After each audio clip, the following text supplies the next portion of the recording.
Today, we'll be talking about the Great Maple Syrup Robbery. There was this one group of dudes in Canada who saw the value in syrup and stole over $18 million worth of it to resell. This is considered Canada's most valuable heist. The Canadian province of Quebec is responsible for making 72% of the world's maple syrup, which means they can hike up the price and people have to pay the amount because there's really no other options for consumers. And in 1966, the Federation of Quebec Maple Syrup Producers, or FPAQ, was founded to ensure that those in the maple syrup business could make a sustainable living, which makes total sense. But the FPAC was also referred to as a cartel because they essentially control all the maple syrup producers in Quebec. The FPAC has their members send them a certain amount of maple syrup each year, and they take a cut of the profits. Now, not all of the maple syrup is controlled by the FPAC, is sold and distributed immediately. They have a sort of maple syrup backstop, if you will, which also comes in handy when the supply runs low in the future. Any excess maple syrup that hasn't been sold yet is stored in a reserve called the International Strategic Reserve, or ISR. There are several warehouses across Quebec where these barrels of maple syrup are stored. And I'm sure you can imagine there's a lot of money's worth of syrup in there. In 2012, the price of Canadian maple syrup cost up to $1,800 a barrel, which was reportedly 13 times more than the price of crude oil. So in June of 2011, the ISR rented out another warehouse in Saint-Louis-de-Blanford, Quebec. There were about 16,000 barrels of maple syrup stored, and each barrel contained 54 gallons of syrup, which comes out to be over 850,000 gallons in total. In money talks, there was about $20 to $30 million worth of maple syrup in there. Now, with an operation that big and expensive, you'd think there'd be a lot of security in that place. But I guess Canadians were super trusting, and this warehouse didn't have any alarms or cameras. In July of 2012, an inspector named Michel Gavreau was assigned to check the syrup barrels at the reserve at Saint-Louis-de-Blanford. When he made it to the top of the barrel stack, one of them started wobbling and almost fell over. After panicking, Michel started to realize it was odd for a barrel to wobble like that. Those barrels weighed over 600 pounds, and they were super sturdy, so something was clearly wrong. So Michel unscrewed the cap to look inside, and there was nothing in there. The barrel was completely empty. He thought to himself, maybe this is a fluke. Let me check the other barrels and make sure they're full of syrup.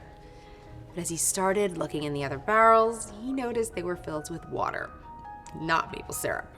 Michel then notified the FPAC headquarters, and cops rushed out to the warehouse to investigate. It was obvious that a huge maple syrup heist had occurred, but since there were no cameras at the facility, this wouldn't be a simple case to solve.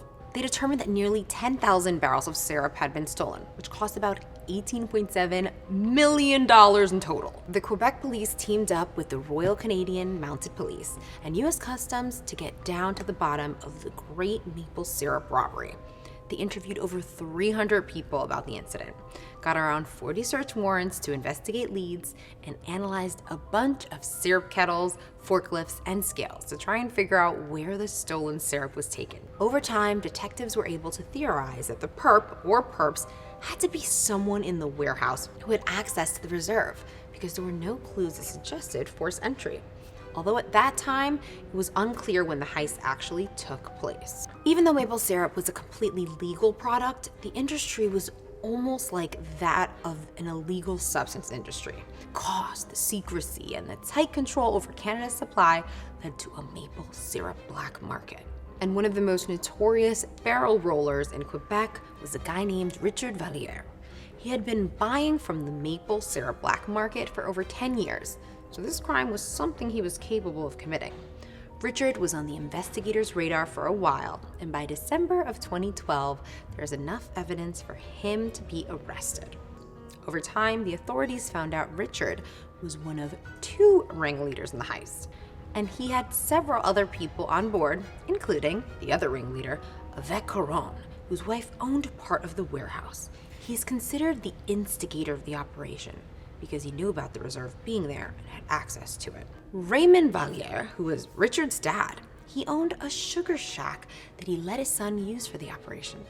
Etienne Saint-Pierre, who was a syrup reseller that knowingly bought the stolen syrup and rebranded it as New Brunswick syrup, and Sebastian the trucker, who was clocked for transporting the hot syrup. Now, for the question you're all wanting the answer to, how the heck did the group successfully steal almost $19 million worth of syrup? So, once Avec found out about all the maple syrup in the warehouse, he did some math. Avec didn't have an in with the maple syrup black market, so he reached out to Richard, who did. In August of 2011, Richard signed on, rallied a few other people, and rented out some space in the warehouse. They knew this heist was going to take some time to carry out, and if it kept coming and going from the warehouse without any connection to it, people would start to get suspicious. Little by little, the group removed barrels from the reserve in the middle of the night. They took them to a sugar shack where they siphoned the syrup out of the barrels, kind of like gasoline. Then they would put the syrup in barrels of their own and fill the old ISR barrels with water from a nearby pond. After that, they'd take the water-filled syrups back to the reserve and continue to grab more syrup-filled barrels to continue this process. Since the FPAC kept a close watch on the maple syrup trade in Quebec, the robbers shipped their stolen syrup out of Quebec on a 53-foot truck so that they could resell it without getting caught. With the help of Etienne, the syrup was sent to unauthorized maple syrup distributors. Over time, the syrup thieves recruited other people to help with the operation, and they carried this out for almost an entire year without getting caught. Early on in the heist, the group had a super close call though. Apparently, there was a guard who caught onto the heist and brought it up to his supervisor. But court documents say the supervisor bribed the guard to stay quiet. So I'm guessing the supervisor was also involved in the heist? Well, after successfully stealing and reselling syrup for almost a year, Richard and his crew were finally caught. Somewhere along the way, they forgot to fill one of the barrels with water, and when the guy came to the warehouse to do inventory, everything would start to unravel for the criminals. At his trial, Richard claimed he was forced to carry out the operation after being threatened by an unnamed man with a firearm. Given his background and the evidence piled up against him, the jury didn't buy one bit of that story. Richard was found guilty of theft, fraud, and trafficking stolen goods. He was then sentenced to 8 years in prison and was fined $9.4 million. He was told he must pay out over the course of 10 years. If he didn't pay back the fine in time, he was told his sentence would be increased by several more years. The Quebec Court of Appeal later decided the fine was too high, so they lowered it to $1 million. Avec was found guilty for his part in the crime, for which he received a 5-year sentence and a $1.2 million fine. Raymond was convicted of possession and received a sentence of 2 years minus 1 day plus 3 years of probation and an $850,000 fine.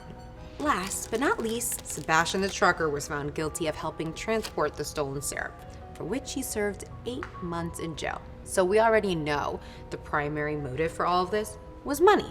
But the heist also spurred a lot of conversation about the FPAC's regulation of the maple syrup cartel industry. The robbery was seen as an act of defiance against the FPAC, an organization heavily criticized for imposing unnecessary quotas and regulations on the maple syrup industry in Quebec.